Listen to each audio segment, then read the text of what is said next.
For years, Anakin Skywalker feared only one thing: losing Padmé. Every nightmare pushed him closer to the dark side, and every promise from Chancellor Palpatine sounded like the only way to save her. But this time, everything changed. Inside the Chancellor's office, Mace Windu stood ready to end the Sith Lord once and for all. Palpatine begged Anakin for help, claiming only the dark side could save Padmé's life. In the original timeline, those words shattered Anakin's judgment. Here, they did not. Anakin remembered Padmé's voice. She had never wanted power.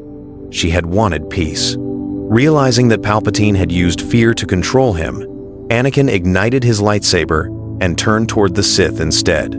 "You lied to me." Palpatine unleashed Force lightning across the room, forcing both Jedi into a desperate fight. Windu and Anakin fought together with perfect determination. The battle tore through the Chancellor's office, shaking the highest tower on Coruscant. Palpatine escaped before they could finish him, disappearing into the endless city below. The Republic's greatest secret was now exposed, but the Sith Lord remained free. Anakin rushed back to Padmé and revealed everything. Instead of hiding the truth, he chose honesty. Together, they prepared for the storm they knew was coming. But Palpatine had already begun his next move, and the Republic's darkest hour was only beginning. The truth spread quickly through the Senate, but only a handful of people understood how close the galaxy had come to complete disaster. Padmé listened as Anakin explained everything that had happened inside the Chancellor's office. Every lie, every promise, and every attempt to pull him toward the dark side was finally exposed. Instead of fear, Padmé answered with calm determination. "You saved me by choosing the light." Those simple words lifted a burden Anakin had carried for years. For the first time since his visions began, he believed that the future was not fixed. Destiny could change if people made the right choices. Obi-Wan arrived soon after, expecting to find a broken friend. Instead, he found Anakin standing beside Padmé, ready to fight for the Republic rather than rule it. Their reunion was quiet, but deeply meaningful. Old trust slowly returned between master and apprentice. Together, they warned the Jedi Council that Palpatine was still alive. His influence reached every level of the Republic, and they knew he would not surrender without a fight. The Council immediately ordered loyal Jedi to secure key worlds and protect the Senate from hidden Sith supporters. Meanwhile, Palpatine vanished into the shadows. His carefully built plans had collapsed, but his anger only grew stronger. If Anakin would not become Darth Vader, then the Jedi Order itself would pay the price.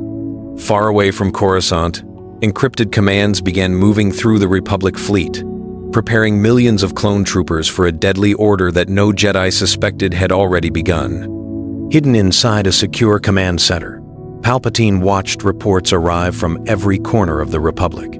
His greatest apprentice had slipped away, but another weapon remained under his control. There would be no more delays.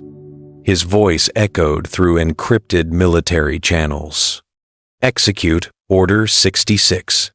Across hundreds of battlefronts, clone commanders received the command at the exact same moment. Without hesitation, inhibitor chips forced loyal soldiers to betray the Jedi generals who had fought beside them for years. Blaster, fire, erupted without warning. On distant worlds, Jedi Masters fell protecting their troops. Others escaped only because they sensed the danger through the Force a heartbeat before the shooting began. Confusion spread faster than any battle plan. Friends became enemies in seconds. On Coruscant, Anakin felt thousands of voices suddenly disappear. The Force itself seemed to cry out in pain. Obi-Wan recognized the same terrible feeling, and both men realized Palpatine had launched his final attack. The temple immediately raised its defenses as surviving Jedi raced home through dangerous hyperspace routes. Padmé used every political connection she had to warn senators that the Chancellor had declared open war against the Jedi.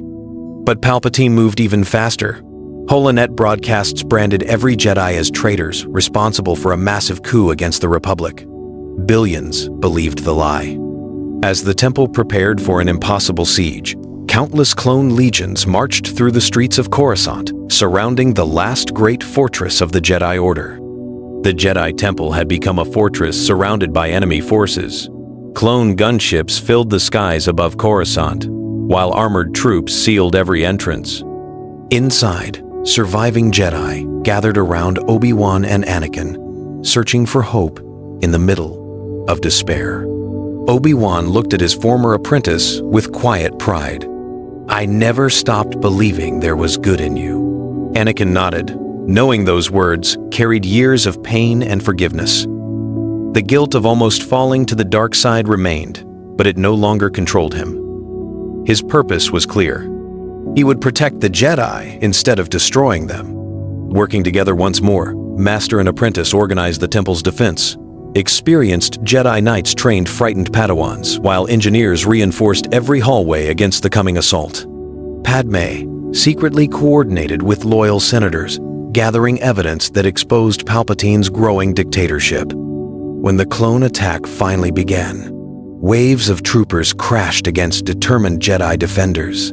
Lightsabers flashed through smoke-filled corridors as blaster fire echoed across the ancient temple. Every victory came with painful losses, yet the defenders refused to surrender.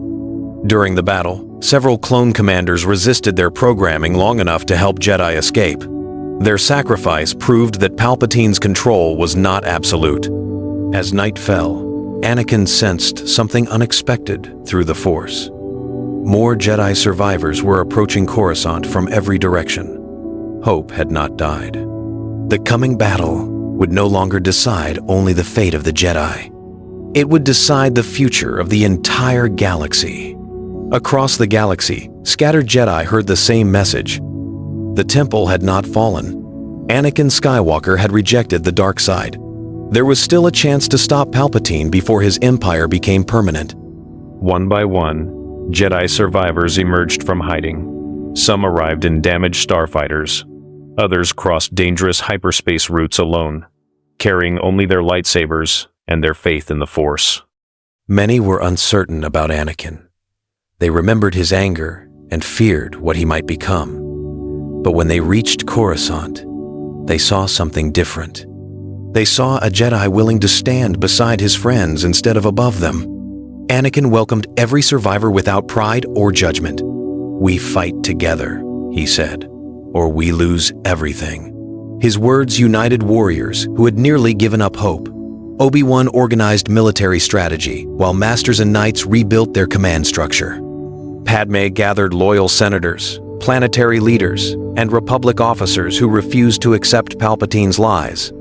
Soon, resistance movements appeared across the galaxy. Clone deserters joined local defenders.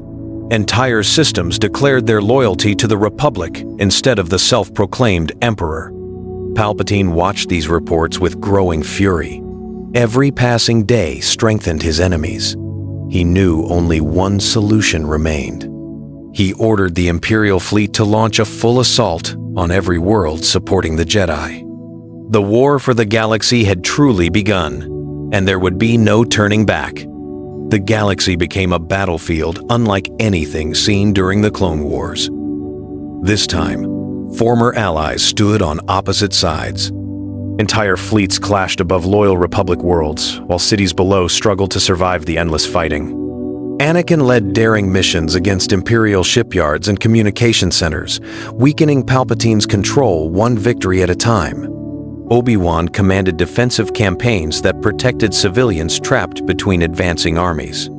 Padmé traveled from system to system, convincing hesitant leaders that the Republic still lived.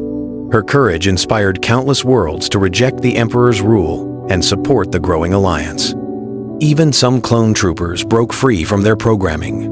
Remembering the Jedi who had fought beside them, they refused to carry out Palpatine's orders. Their knowledge of Imperial tactics became a powerful advantage. Still, the cost was heartbreaking. Ancient Jedi temples were destroyed. Republic cities burned beneath orbital bombardments. Families were separated as war spread across the stars. Palpatine remained hidden inside his heavily defended fortress on Coruscant, directing every battle with cold precision. He believed the Jedi would eventually exhaust themselves trying to protect the galaxy. Instead, their victories only strengthened their resolve. Anakin realized the endless war would never truly end, while the Sith Lord remained alive. The only path to peace was to confront Palpatine directly. Gathering his closest allies, he prepared for the mission that would decide the fate of every living being in the galaxy. Under the cover of a massive Republic assault, Anakin, Obi-Wan, and a small team of Jedi entered the Imperial Palace. Outside, thousands of ships battled above Coruscant, while explosions shook the city below. Inside the throne chamber, Palpatine waited. "I offered you unlimited power," the Sith Lord said. "Instead, you chose weakness." Anakin stepped forward with calm confidence. "I chose the people worth fighting for." Their lightsabers ignited. The duel shook the chamber as blue and crimson blades collided again and again. Palpatine unleashed devastating force lightning, tearing apart pillars and walls. Anakin answered with skill, patience, and the strength he had gained by rejecting fear. Obi-Wan and the other Jedi held back the Emperor's guards, giving Anakin the chance to finish what had begun in the Chancellor's office. For a brief moment, Palpatine overpowered him. Visions of loss returned, tempting Anakin to embrace hatred once more. Then he remembered Padmé, Obi-Wan, and the countless lives depending on his choice. Drawing on compassion instead of anger, Anakin rose to his feet and struck with perfect clarity. Palpatine's power finally broke, ending the Sith Lord's reign. As silence filled the ruined chamber, the dark side's grip on the Republic began to fade. But rebuilding the galaxy would prove even harder than saving it. The Emperor was gone, but peace did not return overnight. Across the galaxy, damaged worlds struggled to recover from years of war, fear, and betrayal.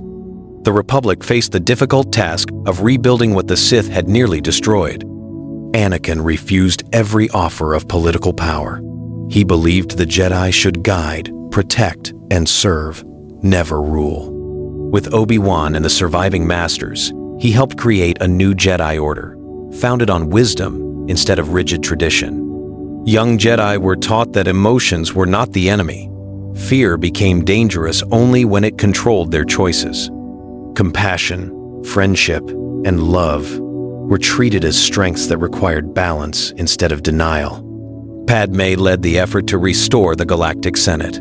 Her voice united worlds that had once stood on opposite sides of the war, proving that lasting peace required justice as much as victory. Together, Anakin and Padmé welcomed the birth of Luke and Leia into a galaxy filled with hope instead of darkness. The twins would grow up knowing both of their parents and learning from the sacrifices that saved the Republic. Legends would one day speak of the Chosen One, who defeated the Sith without becoming Darth Vader. In this timeline, Anakin's greatest victory was never destroying an enemy. It was refusing to become one. And because of that single choice, the Force found balance at last.